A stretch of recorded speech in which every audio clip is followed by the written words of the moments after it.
अगर मैं आपको बताऊं कि एक 5000 साल पुराना कायनाती राज एक स्कॉटिश खेत में छुपा हुआ है। ये कोचनो पत्थर है, एक बड़ी पत्थर की चादर जो हजारों पुरस्कार निशानात से मुज़य्यन है। साइंसदान इन निशानात की तारीख ब्रोंज दौर से लगाते हैं, लेकिन उनका मतलब मुकम्मल तौर पर एक मुअम्मा है। सबसे मकबूल नजरिया ये है कि ये सिर्फ फन नहीं है, बल्कि एक जदीद सितारा नक्शा है।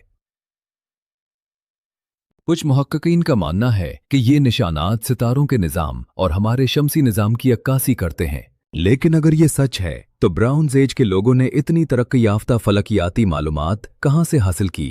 क्या उनके पास सितारों का मुशाहिदा करने के लिए कोई मुनफरिद टेक्नोलॉजी थी? 1960 की दहाई में पत्थर को विंडलिज्म से बचाने के लिए मिट्टी के नीचे दफन कर दिया गया था, लेकिन 2016 में उसे दोबारा खोदा गया और जदीद टेक्नोलॉजी का इस्तेमाल करते हुए स्किन किया गया। तो सवाल ये है, क्या हम 5000 साल पुराने कायनाती पैगाम को समझ रहे हैं? आपका क्या ख्याल है? क्या ये सिर्फ फन है या सितारों का राज? हमें तबसरों में बताएं।